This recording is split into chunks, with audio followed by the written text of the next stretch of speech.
Ben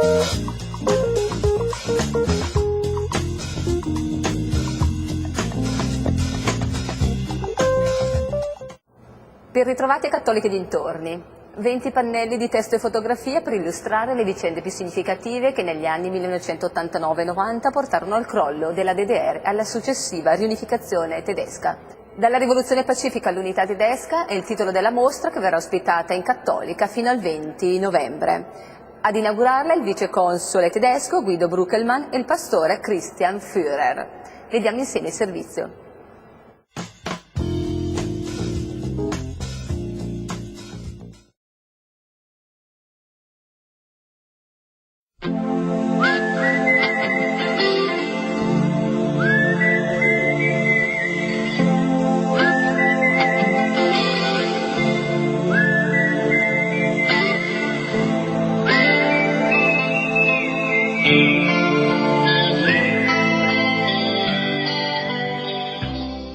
Viceconsole, che significato ha mantenere viva la memoria dell'evento della caduta del muro di Berlino oggi tra i giovani?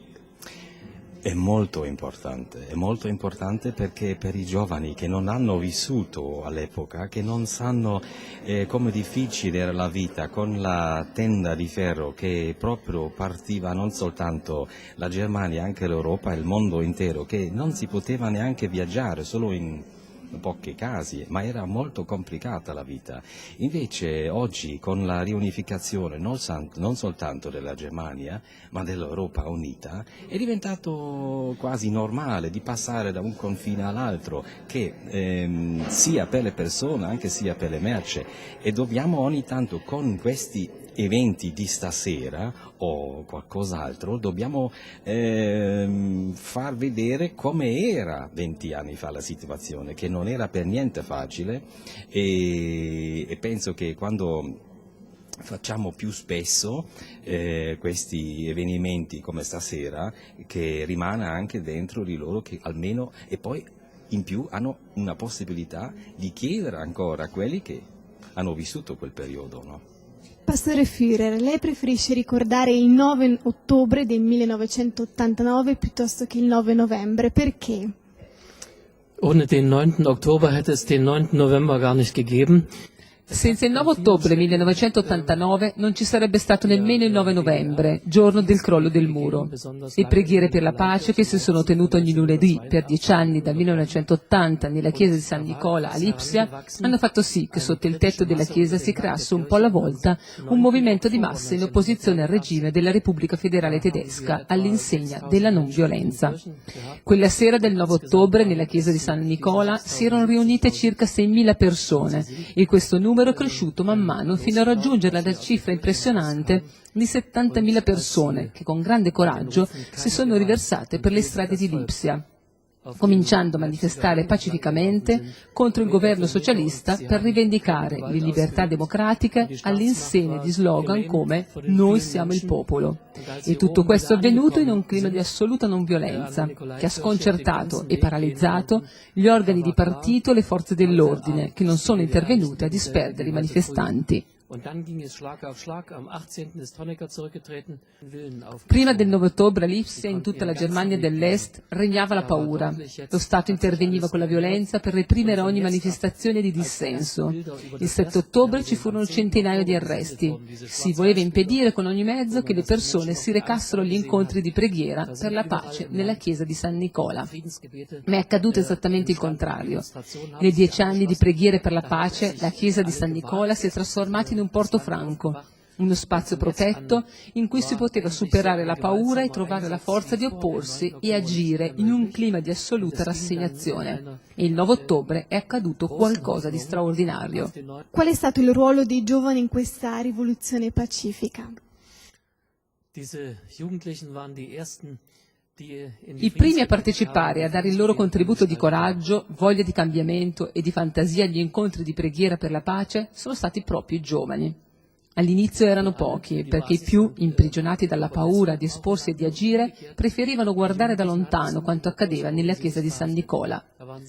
Ma i giovani che si sentivano diversi e volevano qualcosa di diverso hanno trovato proprio nelle preghiere per la pace uno spazio di libertà in cui poter affrontare i temi tabù, in cui potersi confrontare ed esprimere liberamente le proprie idee. Sono stati i giovani a spingerci sulla via della non violenza, del coraggio di agire indicata da Gesù. Dopo internet, qual è il futuro delle biblioteche? Ne abbiamo parlato con Giovanna Granata, ospite presso la libreria dell'Università Cattolica.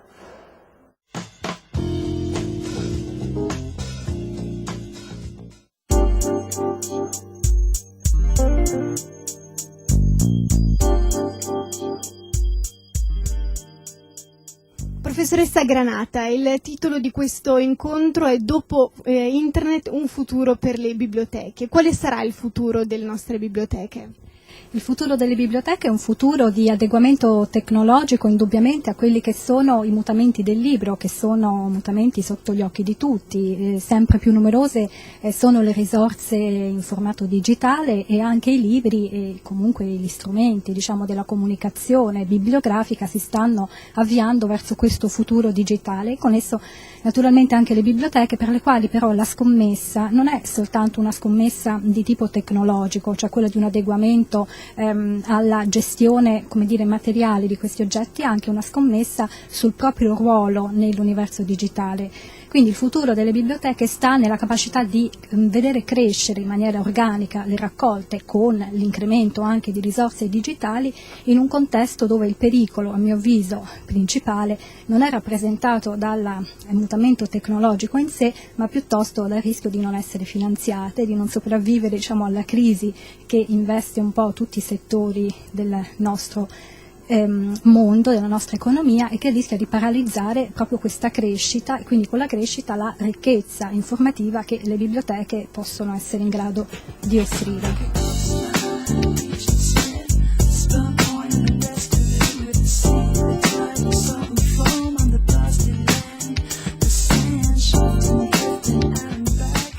Quindi diciamo che le biblioteche non sono mai state estranee a all'avvento di internet, non sono mai state, diciamo, staccate da questa cosa, ma ne hanno risentito, quindi c'è stata una reazione.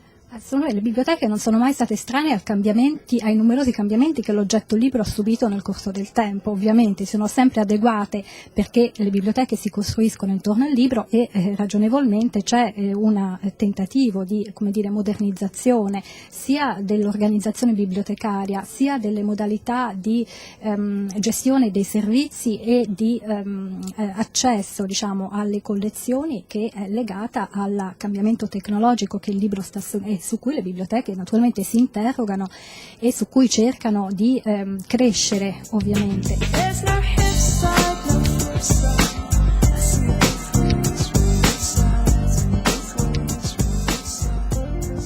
Professor Barbieri, lei crede che nel futuro tutti i libri saranno digitalizzati, cioè online?